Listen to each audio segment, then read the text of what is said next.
aside from that, Other than yeah, that. you're shipping a car, or Yeah. ship the car, or ship the tech. But even tech shipping can be proved to be difficult too, because the We're busy. issue we were talking about before with tech shipping is that since I'm in Boston, I actually called the tech, and he said, well, I'd have to gather up and make sure that there are cars near that need Make it that worthwhile, make it yeah, worthwhile. pack something, yeah. Because if they're just coming for me, financially, Costs you a fortune. it doesn't make much sense. It costs. They'd have to upcharge me a certain amount, so it makes sense. Yeah, it's for not them. sustainable for those guys to do one car here, one car there, we're flying all around. We're fortunate in that we have a location here that's been established for a number of years, and Right. kind of just fit right in. But there's guys out there traveling, and I know people are like, "Oh, it's so expensive." He's not ripping you off. He's really got to put food on his table. He has to make a living too. Yeah, you know what I mean? yeah, it is what it is. I mean, people don't realize that.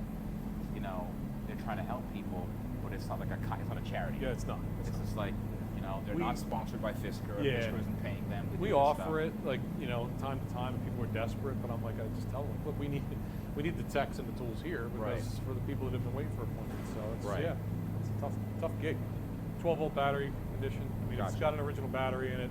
Change it by now because the old software just wreaked havoc on the batteries. Really? Okay. Yeah, they were trying to do over-the-air updates.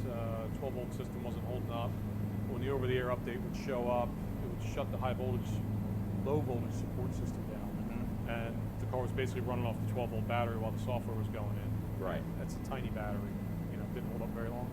So it really took its toll. And the cars weren't going to sleep in the regular, normal amount of time. They would stay awake for hours sometimes. Right.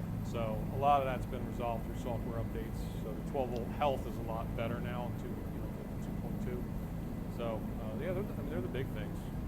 Look out for. Other than that, drive it and take the risk. Okay.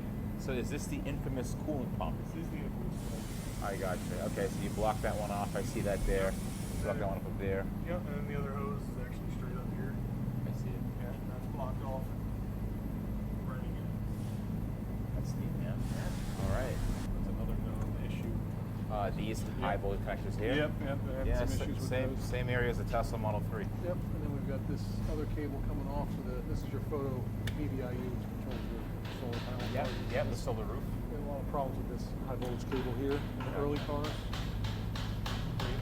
Isolation faults.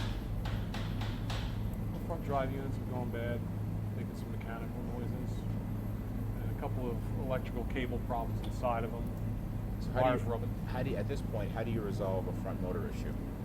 Find another one. Really? eBay. Yeah, that's where we're at. What's this? What? Nice. A wrench. Ooh, just drop one. Wow, that's worth something. I must have dropped this a long time ago. Maybe a 10. 10? Got the battery. Now it's worth. Look at now this. it's worth- You see? See? $9,950. Yeah, there's actually probably some more in here too. I'm gonna listen. The honor system. If you find me capturing this thing, you'd be awesome. Right? Oh, yeah. Okay. All right. Cool thing. Is he trustworthy? You trust him? Oh yeah. All right. Good. Good. Yeah. So we've had some cars. This whole entire harness under here on this side Yeah. is problematic. Goes to the VSP, and we'll show you the other connectors up here to get water in them. Yeah. This one right here is the active grill shutter. We've had at least a half dozen cars come in with no blower fan inside the car, no heat, Really? no anything, no airflow. Blower motor's not working. It's on a LIN bus that's tied to coolant pumps and this active grill shutter, which is your damper The shutter that open and close. Yeah. Gotcha. allows the car to warm up better in the wintertime. Yeah. So this connector takes on water. Let's check here while we're here. Poorly sealed. All right. So that's a problem area for the car. So that gets corroded. The water gets in there and gets corroded. How do you prevent that? So you can just seal it up as best as you can with dielectric grease Gotcha. inside the connector to keep the corrosion down. Yeah. Tape it up. We use a butyl tape to kind of seal up the outside. It's Gotcha. molded tape. Okay. Yeah, we're trying to find these shutter motors. The manufacturer that made them, get replacements. But if it fails to the point where it's got that much water in it, you just leave it unplugged, tape the connector up. At least you'll have your heat back. Right. Working again. Because this will actually take out the drive unit water pumps. Oh, that cable will. Oh yeah, if this is wet, what'll happen is your blower fan won't work at all, and then you'll drive the car maybe 3 miles and this thing will start slowing down on you and Right. you lose power. The same lip mode you would get if the coolant pump failed, which is your motors are overheating because the pumps aren't working. Right. They're all tied to the same LIN network, communication network as this connector, which is kind of silly, but that's what happens. So if you disconnect this, everything starts working again. You're good to go. We have a few customers driving around with this thing unplugged. So this is your VSP. This is where your sound's coming from. This body harness here has a couple of the powertrain CAN networks going through it. Yep. It goes down to the VSP cross, but this harness was really defective, and this connector here will usually have, depending on how much water you drive in, Yeah. will be filled with water, rusted, green, all kinds of corrosion inside. Yours actually isn't too bad. So as preventive maintenance, do you guys put some dielectric Yep, grease in we there? fill it and with kinda- dielectric grease, make sure they're all clean. Okay. And the problem is there's two pins in here in the middle that are so small that you can barely see them I with can your see eyes. it. Yeah, They are They're tiny, super thin. tiny. Yeah, I can barely see them. And they're the ones that'll break off, and you can't even see that they're broken off. They break off flush.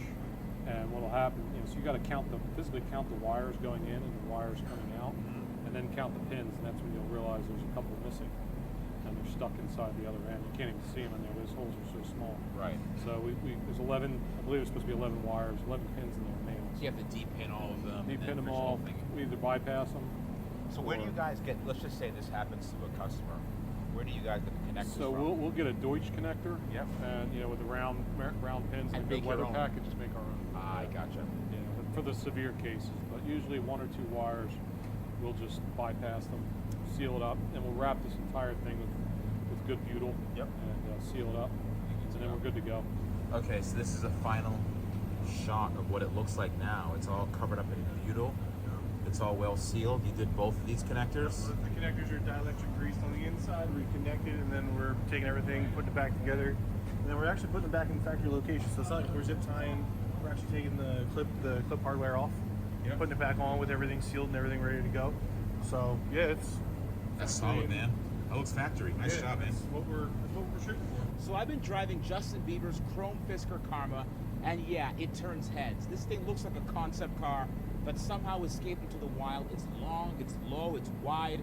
It's like a 4-door supercar. It has 22-inch wheels, a massive rear end. It looks like it has a BBL, and a front grille that looks like a giant mustache. And I know plenty of women that actually fit this description. And it's in chrome. It's blinding.